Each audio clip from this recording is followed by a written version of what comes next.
Welcome back again, Forging friends. We are on 3 decks left in this box. And at this point, I don't know if we'll find an anomaly, but I'm just hoping we find one deck that doesn't have Brobnar in it. Let's see what we get today. Cracking this open, this deck today has Saurians, Untamed, and Star Alliance, a non-Brobnar deck. That is incredible.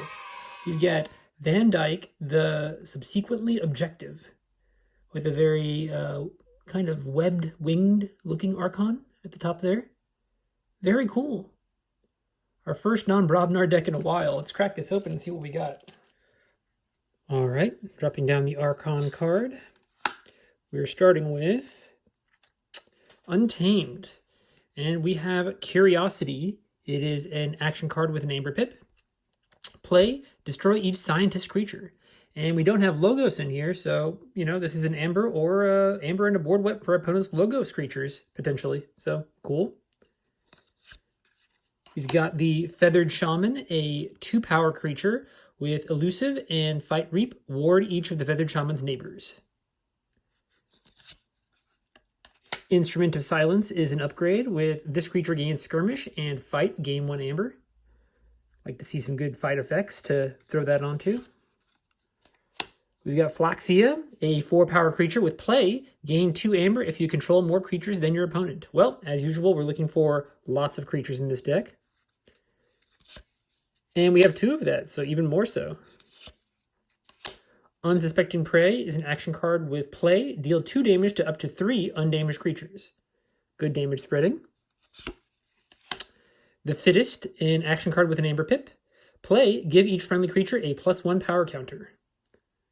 Add some survivability. Tintadlin is a 9-power creature that only deals 2 damage when fighting, and has Fight, discard a random card from your opponent's archives. It's actually pretty good. There's very few things that interact with your opponent's archives. We've got Mustic Murmook, a 4-power creature with each player's keys cost +1 Amber, and Play, deal 4 damage to a creature. Does a lot of good things, this card. Molfin, a 3-power creature with Hazardous 3, and after Amber is stolen from you, deal 1 damage to each enemy creature for each Amber stolen. Good way to deter steals. Deepwood Druid, a 3-power creature with Deploy, and Play Reap, fully heal a neighboring creature. Got some ways to protect and heal creatures, that's good. We've got 2 of him. Moving on to Star Alliance, we have the rare 1-power creature, Special Agent Fingers, which is elusive and has action steal 1 Amber. Cool. We have the Universal Translator upgrade. Amber when you play it, and this creature gains Fight Reap. Use a friendly non-Star Alliance creature. Good to use creatures off house for sure. Science Officer Morpheus, a 2-power creature with 1 armor. After you play a creature with a play effect, trigger its play effect an additional time. Ooh, okay, so in our counts, we'll have to look at what play effects we have to see if we can abuse this pretty well. That's good a good one to have. Zap is an action card with an Amber Pip. Play, deal 1 damage to a creature for each house represented among creatures in play. Cool. More damage spreading, like that. Stealth Mode is an action card with an Amber Pip. Your opponent cannot play action cards during their next turn. Great disruption. Science Officer Kincan, a 2-power creature with Elusive, and after a player chooses an active house, which matches no cards in play, steal 1 Amber. We have Red Alert, an action card which says, play, if there are more enemy creatures than friendly creatures, deal damage to each enemy creature equal to the difference. Great card, can kind of wipe boards if you're falling quite far behind. Light of the Archons is an upgrade with an Amber Pip. This creature gets +1 power and +1 armor for each upgrade attached to it. Have to see how many upgrades we got total. First Officer Frayne, a 4-power creature with Play Fight Reap. A friendly creature captures 1 Amber. We've got Commander Chan, a 4-power creature with Fight Reap. Use another friendly creature. Got a couple ways to use cards off house already, which is nice. Calm Officer Kirby, a 3-power creature with Play Fight Reap. You may play a non-Star Alliance artifact, upgrade, or action card this turn. Very cool. And we got 2 of him. That's great. Oh boy, and we have Cincinnatus Rex in this deck. Another Cincinnatus Rex deck, which is pretty good because it doesn't have Brobnar in it. A 6-power creature with 4 armor. If there are no enemy creatures, destroy Cincinnatus Rex. And when he fights, you may exalt Cincinnatus Rex. If you do, ready each other friendly card. So yep, this readies both creatures and artifacts. So we're looking for maybe a Legatus Raptor, which is great synergy with this guy, and some Golden Spirals, which will really make this guy shine. So let's see if we can see some of those. That'd be fantastic. We've got Tribune Pompitus, a 4-power creature with 2 armor. Each friendly creature gets +2 power for each amber on it. Before fight, you may exalt Tribune Pompitus. Oh wow, we could potentially, if we have this combined with Cincinnatus, we could probably make him huge, actually. That's really cool. 6 Semper Tyrannosaurus, a action card with play. Move each amber from the most powerful creature to your pool and destroy that creature. Can use that on our Cincinnatus when it's about to die. Orator Hisaro, a 3-power creature with deploy and play. Ready and exalt each of Orator Hisaro's neighbors. For the remainder of the turn, they belong to House Saurian. We have another way to use cards off house. That's very cool.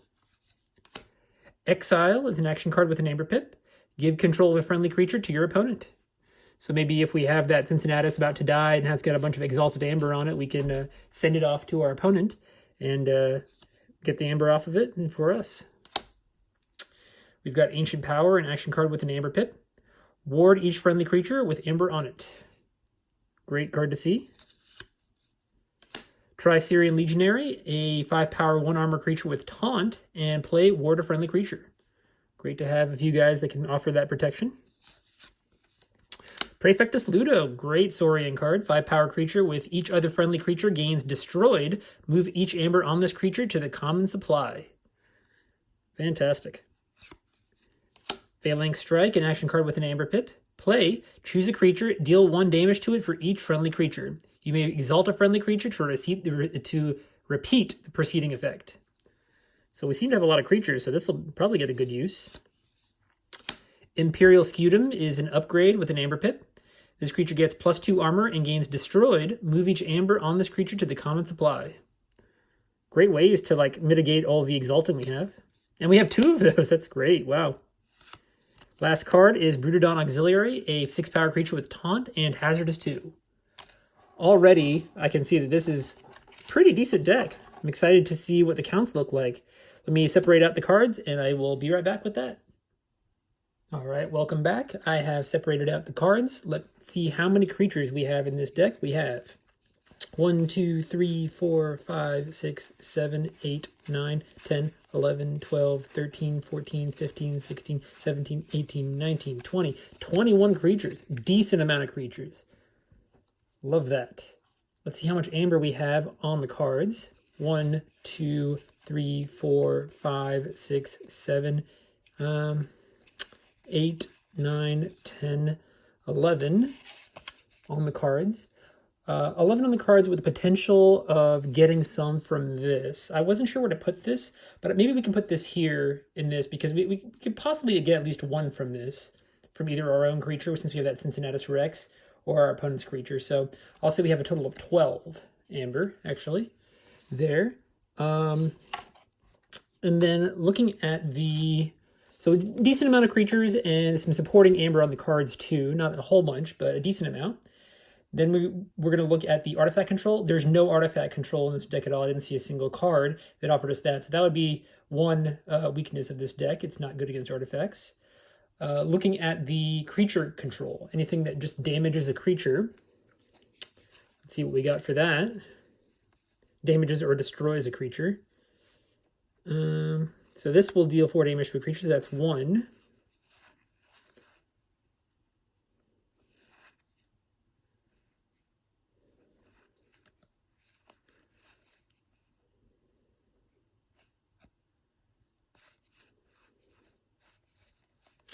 I think that's the only creature that we have that'll deal damage.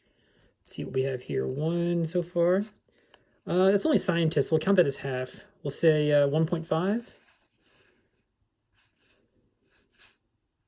2.5.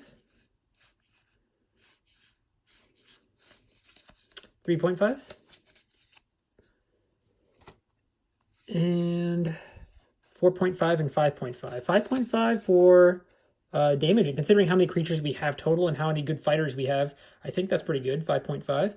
And then looking at the amount of efficiency we have. So things that let us use cards out of house, mainly. Cards or creatures out of house. So let's see here. We have a fair few, I think, of those. So we are looking at, let's see.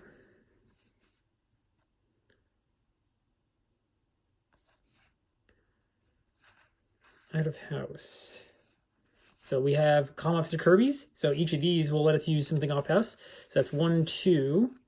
We can use a creature off house here. So we'll say 3. 2 creatures off house potentially. So that's 4. 4 cards that let us use things off house.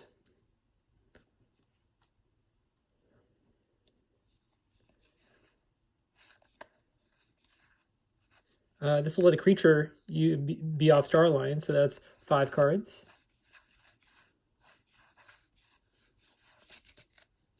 And I think that'd be it. Yeah, so 5 cards, 5 efficiency. I missed Amber Control. Let's go ahead and go back and look at Amber Control here for just a moment. So nothing in Untamed. This doesn't stop them. So that's 1, Amber Control. 2, steals 1. 3, 4. That's partly an Amber Control card, right? Because it prevents the Amber going back to them. So we'll say 5. We don't really have much in terms of capturing. So we're just going to be able to control the Amber that we generate on our own creatures.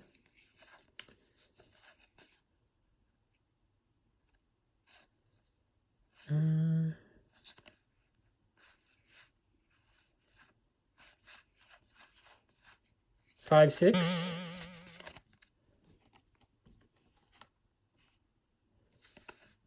6 Amber Control, pretty good. Wow, 6 different cards in Amber Control. Nothing huge Amber Control wise, but I think we have a decent variety as far as things that'll Amber Control. Okay, moving back to, we did efficiency already. Nothing that recurs. We don't have anything that brings things back from the discard pile or brings themselves back to our hand. So very you know, one and done with a lot of these cards. And we have for disruption, anything in particular, anything that prevents or denies our opponent's cards or gets cards out of their hand. So that's a little bit of disruption for their archive. So we'll say half. Let's see. That disrupts them from getting Amber back. So we'll say 1.5.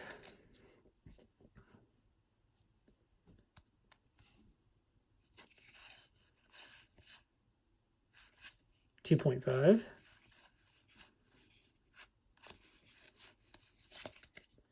And with these two, 3.5, 4.5, I'll say, as far as disruption goes. I would say disruption, I classify it as things that prevent our opponent from get rid of cards from their hand, but also preventing them from doing the things they want to do. So getting Amber off of our creatures back to their pool, which is what the Perfectus Ludo and the Imperial Scutums do.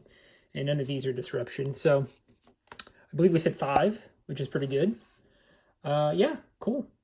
So we have a decent number of creatures. Let's look at play effects. So we have that Science Officer Morpheus that lets us repeat a play effect an additional time. So let's look at how many play effects we have in each house to take advantage of that. So obviously we have these Flaxias. If we have Science Officer Morpheus out, a lot of creatures, and we can play 1, maybe both Flaxias out, that's a 4 to 8 Amber swing in 1 turn, which is huge. That could be huge. And so definitely a very big positive. This will let us heal maybe the other neighbor. And we have 2 of those. This will let us deal an additional 4 damage. So quite a lot of good play effects in our Untamed. In our Star Alliance, the obvious one is these 2 Kirby's. So if we play the Morpheus down, we could immediately play these 2 Kirby's and then play a total of 4 cards off house in that same turn, which is amazing. That would be crazy. If only this deck had some archiving, we could have a huge turn with that. That'd be incredible. We could play this and get an additional capture, which is really good. So both the Untamed and Starline seem to have some really good play effects. The Order Hussar is not great because it would just ready or two already ready creatures in additional time. But the Legionary will let us ward another creature, so we get 2 wards out of it. So 2 out of 3 houses have a lot of really good play effects. There's a lot of synergy there with that Morpheus. So this deck, I would say, is on the better side of decks we've seen, making my SAS guess. The question is whether or not I would think it's in the 70s. I want to say, because it has such a large number of creatures, some good synergy, and it's got a lot of answers for creatures and other kind of combos, good protection for some key cards here, and that Morpheus synergy. I want to say it's in the 70s. I'm going to give it a... Oh boy. It's been so long since I've had to guess something in the 70s. I'm going to give this deck a 72. I'm going to say it's a 72. I'd love to see it higher, but I think it has a lot going for it in terms of creature synergy. The action cards are pretty average, I would say. It's got that Exile, which has some synergy with the Cincinnatus Rex, but then again, we have all these upgrades that would be great on that Cincinnatus Rex, right? If we put a Scutum on him, as well as, the Light of the Archons, the Translator even, oh my gosh, that would be absolutely insane. So do we want to exile him away? I don't know that we would want to really exile him away. Maybe one of the other creatures in Saurian to get to get some amber off of them. But nobody else, maybe the Pompatus, actually. You can exalt him before fights, so you can have him fight a bunch and get some amber on him, but then he's going to pump up the opponent if you exile him, so he's kind of a dangerous exiler. You don't want to exile the Ludo, and these 2 aren't worth exiling. So really it's the Cincinnatus Rex and maybe whatever neighbor of Hisaro. But Cincinnatus Rex is the one that seems to be the one that will get the most amber on him. So either put a bunch of upgrades on him to make him beefy and keep him on the board as long as possible, or you leave some of the upgrades off of him, get him damaged just enough so where you can destroy him and then exile him and get maybe 2 or 3 additional amber from that. That'd be kind of cool. But yeah, I'm going to stick with the 72. So join me at my desktop and go ahead and make your guess, and we'll see what we got. All right, welcome back to my desktop. I have the link copied, and we will see what we have. I am locking in my guess of 72. It might be an overestimate now that I think about it, but I'm going to stick with it. I just really like the amount of creatures that were in that deck, and the synergy between a lot of them, the Cincinnatus Rex and the Morpheus being the 2 prominent creatures, I think that offer a lot of synergy between the cards that are given, the support cards like the Scutums and the Ludo, as well as all the play effect creatures. I think that really makes the it will be the main play in the deck. Those cards will make or break that deck's win rate. As far as downsides, obviously we said no artifact control. So any kind of problematic artifacts like a Quixel Stone would probably shut this down pretty easy. So I don't know how heavily that'll be held against this deck. And also a lot of our amber control was one-offs, so that might be some lower rated amber control. We had a fair few cards that did it, but not too many that did a bunch. So I'm doing a 72. I'm guessing a 72. Go ahead and make your guess, and let's see what we have. 77, much higher than I thought it would be. That's great. That's probably the highest deck we've seen on the channel so far. That is fantastic. Okay, let's see what we have here. The Orator Hisaro is taking away some amber control because of the Exalting, as well as the Failing Strike and the Cincinnatus Rex. That makes a lot of sense. Though we have a lot of ways to get around that Exalted Amber, so I don't know that that's too much to be concerned about, but it's something to be aware of, that we really need to have that Ludo out and protect him with our taunt creatures and our wards, our wards from our the guy that can ward people, the not Brutodon, but the other guy, Tricerian, yeah, Tricerian. So we need to use his ward to protect Praefectus, and we need to use those Scutums before we really commit a lot of Exalted Amber onto any creature. That's something to be aware of. Things that are taking away expected amber is just the Mustic Mermook because it makes our keys cost +1 along with our opponent. But I always tend to use that card strategically, so when I'm not about to forge, to prevent my opponent from forging. So that's one thing. For speed, we seem to have a lot of speed because of the Comm Officer Kirby's. They really improve our efficiency, like we said. We have a decent amount of efficiency with those, and not just those, but those combined with the Morpheus. Being able to drop the Morpheus and the Kirby's both in one turn, we can really just kind of go wild with our hand, probably drop our whole hand in one turn that way. And then going into that, we have no artifact control, like we said, and no recursion. And the disruption comes in the form of the Tentadlin. We counted that in the stealth mode. I think we counted some other things as well as disruption. But I think this is only really counting getting rid of our opponent's cards. So keeping that in mind. Very cool. Let's look at some of our synergies and anti-synergies here. Anything that really stands out for us. The Kirby is great because we have a lot of things that protect creatures. We have the Light of the Archons, which are probably really good on the Kirby if we can't get it onto the Cincinnatus. The Failing Strike is great because we have a high creature count. That's obvious. Flaxy is great with the high creature count. We have a lot of Exalts. That Ancient Power is going to get a lot of good use. Oh, that's our second ward, so that'd be great for that Ludo as well. If we can get an Amber onto the Ludo. I don't know that we have a way of doing that unless we use the Failing Strike to exalt the Ludo itself. Ludo's always good to have. Imperial Scutum is great because we have a lot of Exalts. So, like I said. Kincan is good because we have things that protect it. Morpheus, of course, is great. Protection and a lot of good play creatures. So, that's going to be a key card, like I said before. We have a total of 4 upgrades. Not that we're going to want all of them on, well, I think 5 upgrades because we have 2 Scutums. So we can put, another Scutum on a different exalted creature. But one will definitely have to go on that Cincinnatus Rex. And that Light of the Archons will probably go on a good fighter along with that that Instrument of Silence that'll let us fight into stuff. Having the Light of the Archons and the Instrument of Silence on the Cincinnatus would be great, but that would require us to have the Cincinnatus out, go for an Untamed turn, and then go back to a Saurian turn. It's possible it could happen, but it's likely that the Cincinnatus might be destroyed in that time, depending on our opponent's deck. Looking at the next part, we have a lot of good protection, so Commander Chanson to get some work in. Feathered Shaman, we have things that can cause reaping, which is great. Cincinnatus Rex will ready the, I don't know why Cincinnatus Rex is under causes reaping for Feathered Shaman. It readies each other friendly card, but it doesn't let us inherently play off house. Maybe with the Universal Translator, we could use Shaman to ward the neighbors over and over again. And if Feathered Shaman is a neighbor of Rex, then we could possibly, that'd be a good combo. Having Cincinnatus Rex with Universal Translator, have him fight into something, and then Translator will activate Feathered Shaman to ward him back. That would be really cool, actually. That's an amazing combo right there. Yeah, so we have Red Alert here. High creature count. Red Alert's going to be great in this deck for if we fall behind by some means. Instrument of Silence is good, and Curiosity, we actually have a couple of scientists.